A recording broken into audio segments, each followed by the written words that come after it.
Fíjense que quiero empezar contándoles esta anécdota, historia, un poquito de todo, ¿no? En una ocasión, una mamá estaba jugando con sus hijos y estaba jugando a que escondieran algunas cosas, ¿no? Y a la mamá se le ocurrió esconder un peluche dentro de un objeto transparente y lo metió a la alacena de la cocina, confiada en que su hijo lo encontrara, ¿no? No se la puso difícil porque el que lo encontrara, el que encontrara el objeto iba a ganar. Pero resulta que el niño abrió la alacena de la cocina y no vio el objeto que estaba ahí. Era un muñeco de peluche metido en un objeto transparente. Y tú te preguntarás, ¿cómo puede ser posible que siendo transparente no lo veas? Y efectivamente eso es lo que nos pasa y es lo que vamos a ver en el estudio de hoy. Hay cosas que tenemos enfrente en nuestra vista y no las alcanzamos a ver, no las alcanzamos a percibir, porque tenemos de alguna manera cierta ceguera. En sus pantallas está el bosquejo de hoy. Vemos que se titula nuestro estudio Ciego en todos los sentidos, empezando por la insensibilidad del ciego, la incredulidad del ciego, la ignorancia del ciego y finalmente veremos la salvación del ciego. Voy a dar un par de segundos para que copien en su pantalla o en sus libros de notas, etcétera, o le tomen una foto a la pantalla el bosquejo para que puedan llevar la guía y no se me pierdan durante el transcurso de la exposición. Vamos a ir paso a paso y vamos a leer primero como diría Jack el Destripador, vámonos por partes. La primera parte entonces es la insensibilidad del ciego. No vamos a leer el pasaje completo en esta ocasión, vamos a irnos paso a paso. Muy bien, comenzamos. Abran sus Biblias, por favor, en Marcos 8. Voy a dar un par de segundos para que busquen Marcos 8. Me avisan cuando ya estén por ahí, por favor. Ya. Ya, ok, gracias. Muy bien. Bueno, pues Marcos 8 comienza de esta manera. Dice, permítame un momento, por favor. En aquellos días, como había una gran multitud y no tenían que comer, Jesús llamó a sus discípulos y les dijo: tengo compasión de la gente porque ya hace 3 días que están conmigo y no tienen que comer.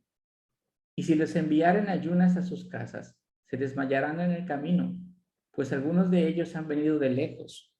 Sus discípulos le respondieron: ¿de dónde pondrá alguien saciar de pan a estos aquí en el desierto? Él les preguntó: ¿cuántos panes tienen? Ellos dijeron: 7. Entonces mandó a la multitud que se recostara en tierra, y tomando los 7 panes, habiendo dado gracias, los partió, y dio a sus discípulos para que los pusieran delante, y los pusiesen delante de la multitud. Y tenían también unos pocos pececillos, y los bendijo, y mandó que también los pusiesen por delante. Y comieron y se saciaron, y recogieron de los pedazos que habían sobrado 7 canastas. Eran los que comieron como 4,000 y los despidió. Y luego entrando en la barca con sus discípulos, vino a la región de Dalmanuta. Ok, bueno, pues entonces vemos que esto es lo que está ocurriendo. Seguramente está en Decápolis. Lo último que recordamos es que en aquellos días él estaba ahí. Recordemos que lo último que hizo fue la sanación de un ciego. Y ¿me confirman si ven la pantalla todavía, por favor? ¿Dónde está el La texto? veo desfasada. Está a la mitad. ¿Está qué? A la Ahí está, ya mitad. se ve Ahora bien. ya. Ahí está. Ok, pero sí la ven. Ok, tenía ese pendiente. Muchas gracias por confirmarme. Bueno, entonces continuamos. Esta historia me parece familiar porque ya hemos en capítulos anteriores estudiado que el Señor había alimentado a 5,000 hombres y ahora leemos 4,000. Quiero decirles que son dos eventos completamente diferentes. El primer evento fue con los judíos sobre un pasto verde y una vista hermosa, y este evento es en tierra de gentiles, es en tierra de no judíos, y los manda a recostar sobre tierra, ya lo veremos. Pero vemos cómo de nueva cuenta había una gran multitud que seguía al Señor y él no paraba de predicar. A eso había venido. Y como hemos visto en pasajes anteriores, no tenía tiempo ni para comer. La gente anhelaba estar con él.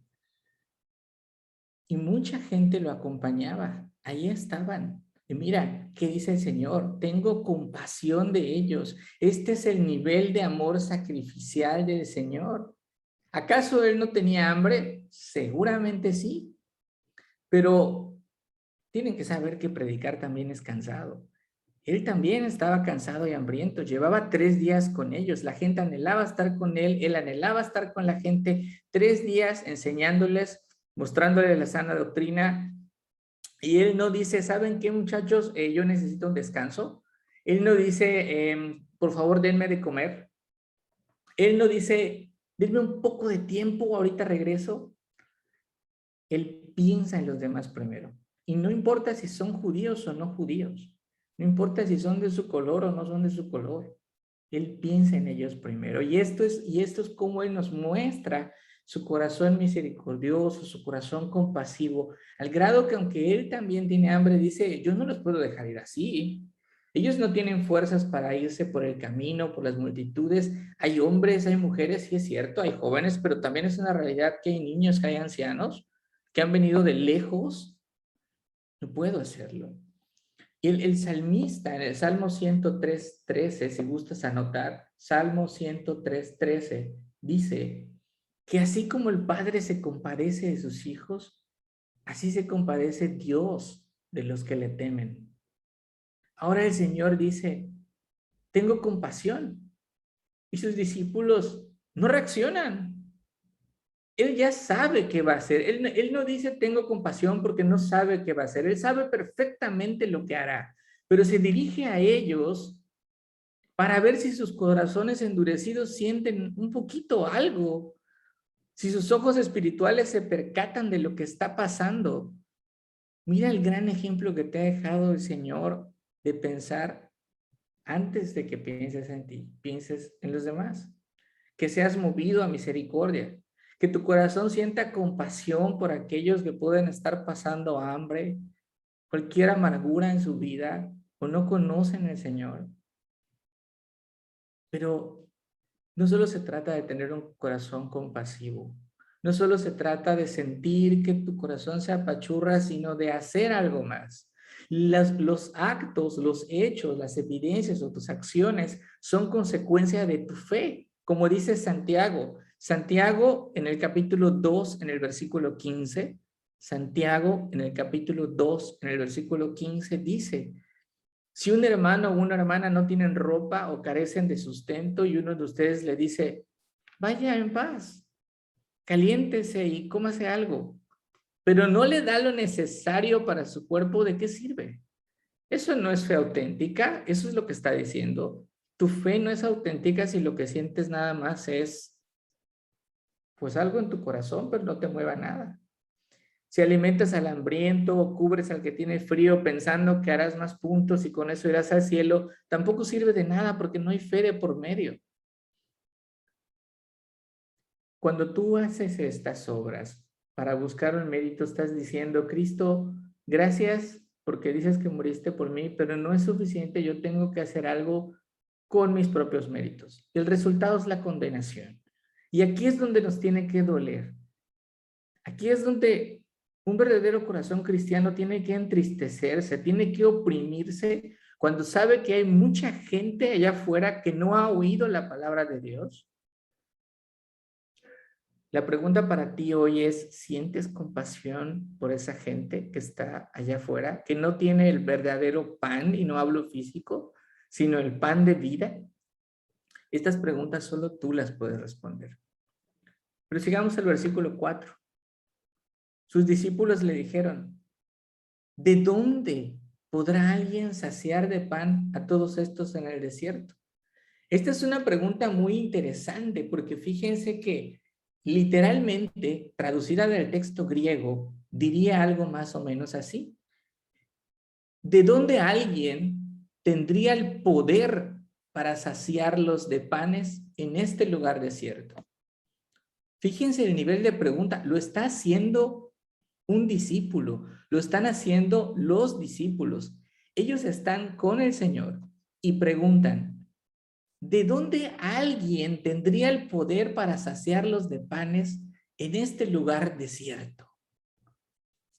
Tú conoces el final de la historia porque ya la leímos, pero imagínate que no ha sucedido. Imagínate que estás un momento ahí con ellos, en ese momento, y miras a la gente que es muchísima, y miras que todos tienen hambre, y miras que tu maestro dice que tiene compasión con ellos, pero lo que haces es mirar tus manos y dices, pues ¿cómo? Si llevas una bolsa, miras a ver tu bolsa y dices, pues es que no traigo nada, pues si trajera algo, pero aún si trajera algo, pues no alcanzaría. ¿Y quién tendría el poder para alimentar a tanta gente? Esto es lo triste. Ellos ya habían visto al Señor multiplicar los panes. Ya habían sido testigos del poder del Señor y no veían con claridad que estaban delante del Hijo de Dios, del Cristo prometido en las Escrituras. La respuesta era obvia. Si el Señor les hace este comentario para mover su corazón, era para que ellos recurrieran a Él, no a sus recursos, ni a voltear a ver quién tendría el poder para alimentar a esa gente. Pero ¿sabes qué? Antes de que seas duro con ellos y de repente me digas, ¿cómo es posible que no se hayan dado cuenta? Mejor examina tu corazón. Pídele perdón a Dios por todas las veces que tú te has olvidado que Él ha sido misericordioso y bueno contigo. Recuerda que a su lado nada te faltará y Él es la solución a tus problemas. Lo has tenido todo el tiempo a tu lado y en lugar de recurrir a Él, estás volteando a ver qué más hay. Si has creído, Él mora dentro de ti. Así que la próxima vez que estés en medio de un problema, busca a Cristo. Deja de ver tus recursos y deja de ver con tus propias manos cómo le puedes hacer para solucionar algo que solo está en manos de Dios. Entonces regresa al texto y mira que el Señor no les dijo, reaccionen, yo puedo. No, es más, no les dice nada. No los reprende, simplemente les pregunta, ¿cuántos panes tienen? Y si se dan cuenta, está repitiendo lo que hizo en la última multiplicación, que preguntó cuántos habían. El inventario de panes no era porque el Señor no lo sabía tampoco, sino tampoco para saber cuántos más tenía que hacer. Era para que ellos se dieran cuenta del nivel de milagro que iba a ocurrir. Y me llama la atención y me gustaría que lo subrayes también. En el versículo 7 dice, tenían también unos pocos pececillos. Porque no solamente eran pocos, real y literalmente eran unos peces chiquititos. O sea, aparte de pocos, eran chiquititos. Era un verdadero problema alimentar a 4,000 personas con 7 panes y unos pocos peces chiquititos. Entonces, el Señor dio la orden que todo el mundo se recostara sobre la tierra y los discípulos hicieron lo que Él pidió y comieron todos y quedaron satisfechos. Diría mi abuelito, quedaron con la panza llena y el corazón contento. Y al final fue tanta la abundancia que recogieron 7 canastas llenas de pedazos que habían sobrado. Recuerda que eran 4,000 personas. Entonces, si multiplicamos en promedio 4, estamos hablando que serían unos 20,000. ¿no? Más o menos. Y también quiero que te des cuenta de algo que pasó otra vez. El tema de la oración. Esta gran bendición para la gente sucede cuando el Señor intercede por ellos y ora.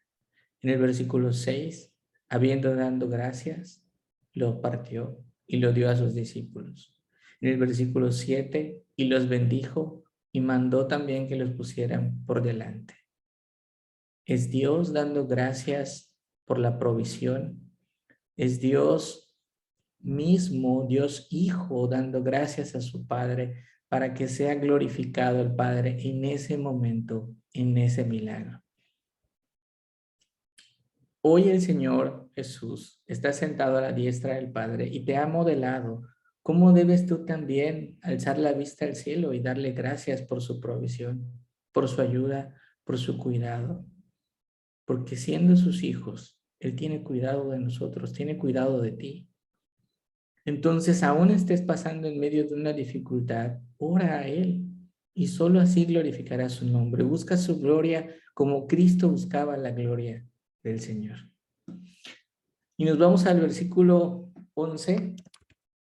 En el versículo 11 estamos hablando ya de la segunda parte de nuestro estudio, que es la incredulidad del ciego.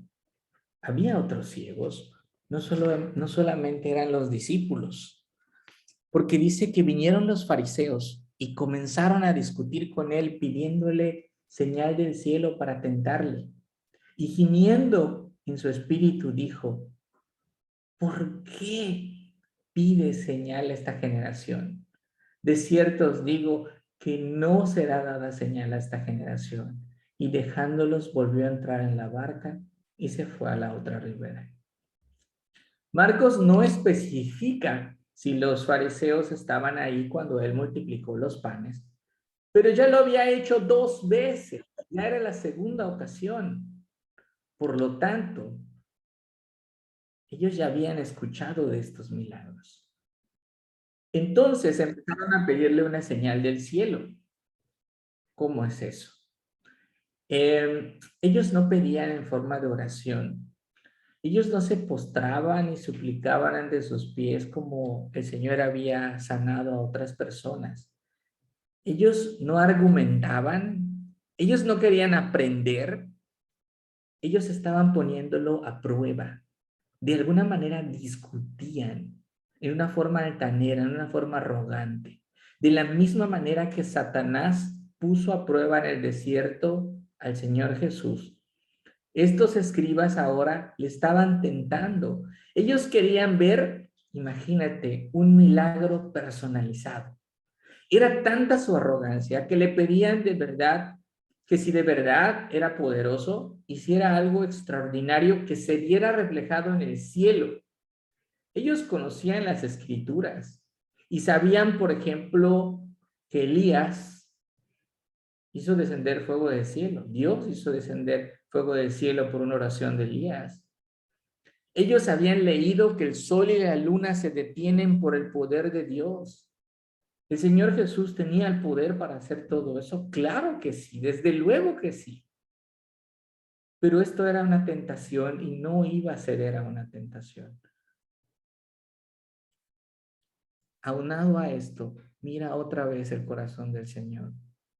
Suspira profundamente en su espíritu. Eso es lo que significa cuando en tu Biblia dice gimiendo en su espíritu. Y el suspiro es algo incontrolable, es algo que sale del pecho de dolor de lo que está sintiendo, de ver a esta gente en incredulidad, de ver que está el Mesías enfrente de ellos y no lo ven, no lo están viendo. Es un sentimiento de tristeza, de decepción. Ellos conocen las escrituras y sus almas se están perdiendo. Al Señor le duele ver esta incredulidad. Ellos le estaban retando en forma altanera. Y el Señor les dijo, ciertamente, de hecho la palabra que usa es amén. Amén, no verán ese milagro. Yo no les voy a hacer su milagro. Yo no voy a hacer que el sol se apague, que el cielo se oscurezca, o que pase algo, o que se detenga el tiempo en el cielo. No lo voy a hacer. Al final de cuentas, ellos sí fueron testigos del milagro más grande de todos los tiempos, que fue la resurrección del Señor Jesús, pero no de la señal del cielo que estaban pidiendo. Y eso fue lo que les dijo el Señor. No la verán. En nuestros días, amigos, todavía hay gente así, que ora, y más bien que ora entre comillas, porque más bien parece un desafío al Señor. Y algunos dicen, es que si Dios existe, entonces que sane a mi hijo, porque si no lo sana, entonces él no existe, es una fantasía. Otros dicen, Dios, si concedes este milagrito, te prometo que ahora sí me voy a portar bien. Si has retado al Señor de esa manera como los fariseos lo han hecho, arrepiéntete. Si alguna vez has dicho algo así, en ignorancia o en incredulidad, hoy es tiempo de pedirle perdón, porque tus ojos no alcanzaron o no alcanzan a ver que Dios ha hecho tantos milagros en tu vida y tú por ninguno o muy poco has dado gracias. Así que no pongas a prueba a Dios. Y en cambio pide que abra tus ojos espirituales para que veas lo que los fariseos no vieron. Regresemos al texto y vamos a ver que también hay otra modalidad de ciego, y es un ciego que vive en la ignorancia del ciego. Dice el texto, versículo 14, habían olvidado de traer pan y no tenían sino un pan consigo en la barca. Y él les mandó diciendo, mirad, guardaos de la levadura de los fariseos y de la levadura de Herodes. Y discutían entre sí diciendo, es porque no trajimos pan. Y entendiéndolo Jesús les dijo, ¿qué discuten porque no tienen pan? ¿No entienden ni comprenden? ¿Aún tienen endurecido vuestro corazón? Teniendo ojos no ven y teniendo oídos no oyen. ¿Y no recuerdan cuando partí los 5 panes entre 5,000 y cuántas cestas llenas de los pedazos recogieron? Y ellos dijeron, 12. Y cuando los 7 panes entre los 4,000, ¿cuántas canastas de los pedazos recogieron? Y ellos dijeron, 7. Y les dijo, ¿cómo aún no entienden? Y hasta aquí termina esta sección y vemos que algo pasó y los discípulos olvidaron las canastas del pan. Eran unos canastones del tipo de canastas donde cabía un hombre. De hecho, esta es la misma palabra que se usa cuando es rescatado alguien en el Nuevo Testamento, lo ponen en una canasta, cabe un hombre en la canasta. Y las olvidaron. Diría mi jefe en el trabajo, 12 discípulos y no hacemos uno. Así no se puede. Entonces olvidaron esas canastas de pan y están en la barca y tienen un pan, uno solo. Yo pienso que seguramente se miraban como buscando al culpable y diciendo, ¿a quién se le olvidó? Pero en realidad con tantas canastas serán culpables todos. Pero el Señor no está pensando en las canastas de pan. El Señor está meditando en la incredulidad de los fariseos, la que acabamos de platicar nosotros. Vieron lo que acaba de pasar. Y entonces Él les dice, el Señor les dice, cuídense de la levadura de los fariseos y de Herodes. ¿Pero qué significa esto? Bueno, primero tenemos que entender el concepto de levadura. La levadura es una cosa tan pequeñita que se multiplica y se multiplica hasta que hace grande, por ejemplo, una masa. Y la hace tan grande de un tamaño pues más considerable del que tenía. Es exponencial la multiplicación que causa la levadura.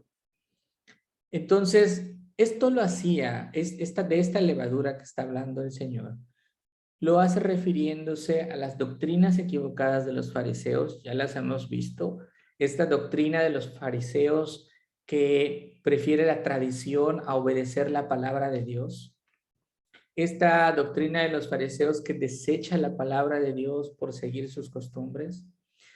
Conocimos también a Herodes, que fue el que mató a Juan el Bautista, que prefirió vivir en la mundanalidad con sus fiestas, con sus bailes, y así asesinó al profeta. Dice, cuídense de esta levadura, aléjense de eso, porque ambos tenían una cosa en común, tanto los fariseos como la gente de Herodes, y Herodes mismo, rechazaba la palabra de Dios y se aferraba a lo que él creía. Y hey, mi amigo, ese es el problema de este mundo, que todos creen tener la verdad absoluta. Platica con alguien y todos empiezan, es que yo creo que, pero la verdad y la vida solo se encuentran en un lugar, y es en la Biblia. Porque las escrituras dan testimonio de Cristo. Por eso el Señor dice, cuídense de ellos, aléjense de ellos. La levadura también en algunas secciones de la Biblia simboliza el pecado.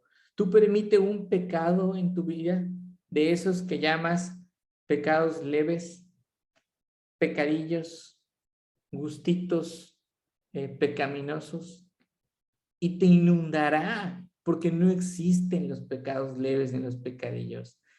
Y crecerá hasta que sea tan doloroso arrancarlo, porque has sembrado tantas raíces en ti, que tú mismo no vas a querer soltarlo por el dolor que te causa.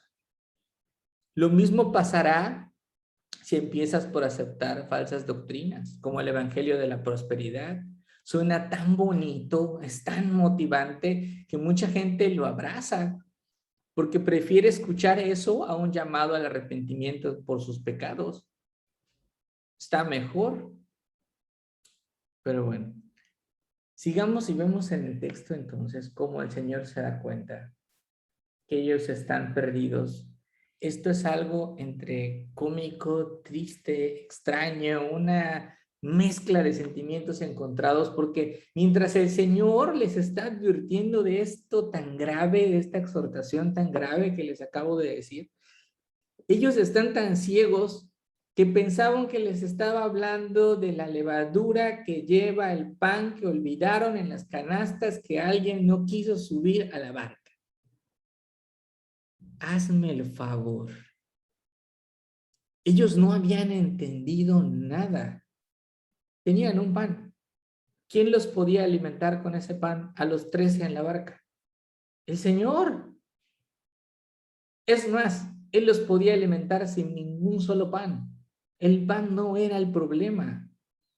Pero ellos reflexionaban, ¿por qué no tenían los panes? ¿Qué había pasado? ¿A quién se le olvidó? ¿Quién es el culpable?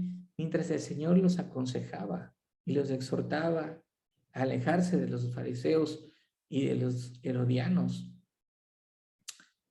El Señor, entendiendo qué pasaba, les pregunta para hacerlos reflexionar y entender. ¿Por qué están hablando sobre los panes? ¿Todavía no entienden? ¿No se dan cuenta? ¿Tienen el corazón endurecido? Son de estos regaños de la palabra de Dios, es Dios mismo hablando, que seguramente te pasará si lees constantemente tu Biblia, diariamente. Y esta es la frase clave del estudio de hoy. ¿Tienen ojos para ver y oídos y no oyen? ¿Tienen ojos para ver y oídos y no oyen? Lo mismo aconteció en los tiempos de los profetas. Si gustas tomar nota, en Ezequiel 12, versículos 1 y 2. Ezequiel 12, versículos 1 y 2. Dios le está hablando al profeta Ezequiel y le dice, hijo de hombre, tú habitas en medio de una casa rebelde, los cuales tienen ojos para ver y no ven, tienen oídos para oír y no oyen. porque son casa rebelde. El Señor entonces empieza a ayudarles. Él es un maestro excelente y con una paciencia que solamente Él tiene. Y entonces les pregunta, ¿no recuerdan cuando partí 5 panes para 5,000? ¿Cuántas canastas llenas de pedazos recogieron? Y ellos dijeron 12. Yo no sé si cabizbajos o pensativos o reflexivos, pero solamente se limitaron a decir 12. Y siguió el Señor diciéndoles, y cuando los 7 panes para los 4,000, ¿cuántas canastas llenas de pedazos recogieron? Y ellos dicen 7. Y termina diciéndoles, ¿todavía no entienden? Yo diría, ¿en serio no entienden? Y parece que hubo un silencio sepulcral porque Marcos no dice nada más. Yo me imagino que se quedaron todos callados reflexionando esto en la barca, lo que habían vivido, los milagros, sus predicaciones. Les recuerdo que ellos eran gente común, eran gente del pueblo, no eran expertos en las escrituras, pero sí sabían que las escrituras hablaban de un Mesías que estaba enfrente de ellos y no lo veían. Ahí transparente para ellos y no lo veían. Pasemos a la siguiente parte de nuestro estudio, que es el punto 4, y es la solución del ciego, la salvación del ciego, la única salida del ciego. Vino luego a Betsaida y le trajeron un ciego y le rogaron que le tocasen. Entonces, tomando la mano del ciego, lo sacó fuera de la aldea y escupiendo en sus ojos, le puso las manos encima y le preguntó si veía algo. Él mirando dijo, veo los hombres como árboles, pero los veo que andan. Luego le puso otra vez las manos sobre los ojos y le hizo que mirase y fue restablecido y vio de lejos claramente a todos. Y lo envió a su casa diciendo, no entres en la aldea, ni lo digas a nadie en la aldea. Y así termina el relato de Marcos. ¿Y cómo se relaciona esto con todo lo demás? Esto es sumamente importante, es el clímax del pasaje de hoy, ya que hemos visto a estos ciegos. Llega a este lugar llamado Betsaida y los familiares y los amigos de este ciego lo llevan con el Señor. No puede ir solo, él fue guiado a ir con el Señor. Pero una vez que llega con el Señor se convierte en su guía y él lo lleva aparte. ¿Ves qué importante y qué lindo? El Señor mismo se convierte en su guía. Le toma de la mano y lo conduce hacia donde deben ir, afuera de la aldea. A partir de ese momento, el Señor se convirtió en el guía del ciego. Y vemos otra vez cómo el Señor no llama en masas, el llamado es individual, añade a su iglesia a los que han de ser salvos uno por uno para tener una relación individual. Porque Él no vino a crear religiones. Él es una persona. Se trata de que conozcas a esta persona y que dejes que esta persona, que es Dios y que es el Señor Jesús, guíe tu vida. Y ahí está el consejo para ti. Considera ese principio fundamental. Y mira que sanó a este ciego de una manera diferente, porque Dios opera de maneras diferentes. Él tenía autoridad, y esto es bien curioso, medítalo. Él tenía autoridad para poder decirle ciego, ve, a un paralítico, levántate y anda, pero no lo hace. Él lo que hace es tocarlo, y en este caso específico, hace algo también extraño para nosotros cuando lo lees. Escupiendo en sus ojos. Escupe en sus ojos. Qué curioso, ¿no? Pero lo que este mensaje quiere decir, no le busques si la saliva, si el tocar, si sus dedos, si no. Lo que esto significa es que si alguien tiene el poder de hacer algo, Si alguien tiene el poder de hacer algo, por muy difícil que sea, ese es el Señor Jesús. Si alguien va a hacer algo, es Él. Si alguien va a hacer un milagro, es Él. Y si a alguien debemos recurrir para hacer algo, es a Él. Así que toma la mano del ciego, lo saca de la aldea, escupe en los ojos, pone las manos sobre el ciego y le pregunta, ¿ves algo? ¿Y por qué le pregunta esto? ¿Acaso estaba revisando si sus poderes estaban todavía ahí? De ninguna manera. El Señor sabía perfectamente que el ciego no iba a ver con claridad. Y esto lo hizo para enseñarle a sus discípulos que los ojos espirituales funcionan de la misma manera. El conocimiento del Señor se va adquiriendo en forma gradual, no es instantáneo. Este es un aspecto de la vida cristiana que tenemos que tener en cuenta. Cuando uno es nuevo en la fe, es un bebé espiritual que no puede comer alimento sólido. Lo mismo sucedía con los discípulos. Lo mismo sucede contigo ahora que lees tu Biblia. Aunque la uses como almohada, Dios no te va a revelar las cosas por ósmosis, es decir, por transferencia directa, sino gradualmente. Solamente te pido, no te detengas, porque a lo mejor si hoy ves borroso, más adelante vas a ver con claridad. Mira cómo responde el ciego. Dice, veo como seres humanos que se parecen árboles caminando. Yo creo que tal vez eran los discípulos que estaban por ahí, no dice Marcos, pero a lo mejor eran como árboles. A lo mejor eran muy altos, no sé. Entonces, de nuevo le pone las manos y ahí está el milagro completo. Lo primero que vieron con claridad los ojos de este ciego fue el rostro del Señor Jesús. Ya no tenía ninguna dioptría, como diría un optometrista. El que era ciego ya miraba las cosas con toda claridad. Y cuando digo todas las cosas, eran todas las cosas. Solo Dios tiene capacidad de abrir los ojos y oídos espirituales. Solo Dios. Y entonces termina el pasaje diciendo, no entres a la aldea, no lo digas a nadie. Debemos saber también que Betsaida ya estaba condenada. Y además, ¿qué le iba a decir? ¿Qué había hecho el Señor, no? Recuerden que el Señor no buscaba fama, no quería convertirse en el mejor sanador de todos los tiempos. Él había venido a predicar un mensaje de arrepentimiento, no a hacer espectáculos, ni a crear falsas esperanzas de que él iba a derrocar al gobierno romano, ni mucho menos. La misión del Señor era morir en la cruz como un siervo para que tú tuvieras acceso a la vida eterna por medio de la fe en su nombre. Así que en este estudio, si te has reconocido como un ciego espiritual, entonces es necesario que estés cerca del Señor escuchando todos los días su palabra. Es necesario que le busques en tiempos de angustia.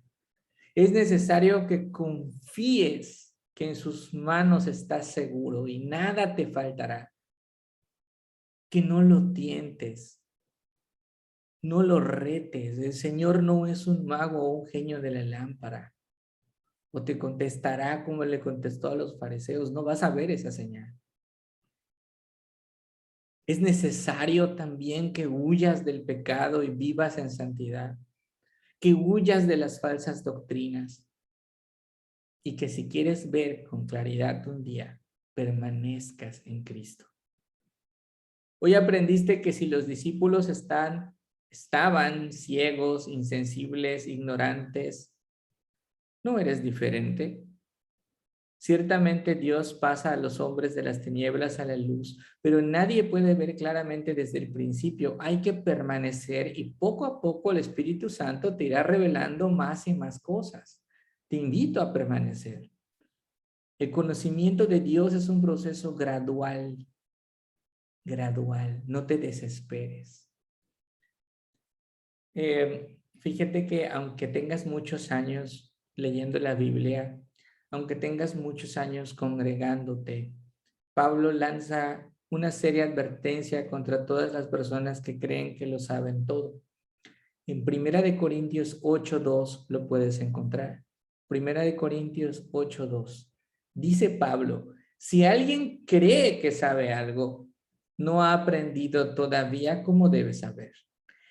El autor de 13 libros del Nuevo Testamento, el que dominaba las escrituras al pie de la letra, el que fue enseñado personalmente por el Señor Jesús, dice, si crees que sabes algo, mi amigo, no sabes todavía nada.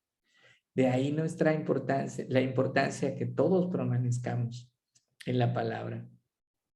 Alguien dijo que esta vida, es una ilustración, es un ejemplo, escúchala. Alguien dijo que en esta vida es como ir manejando en una carretera de noche.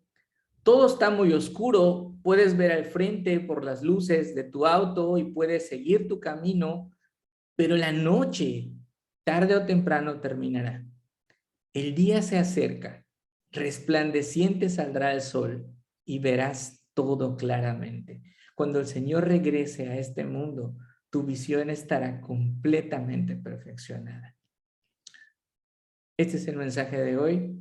Vamos a darle gracias a Dios. Dios mío, gracias por haber tocado mis ojos. Gracias por haber abierto mis oídos a tu palabra. Señor, te pido que me llenes con tu Santo Espíritu para ser compasivo y misericordioso con los que me aman y con los que no me aman. No permitas que en mi vida haya cabida para falsas doctrinas o pecados a los cuales no debo aferrarme. Ayúdame a caminar en esta oscuridad y que sea la luz de tu palabra la que ilumine mi camino. Anhelo tu regreso y poder contemplar algún día la luz de tu rostro. Ven, Señor Jesús. Amén.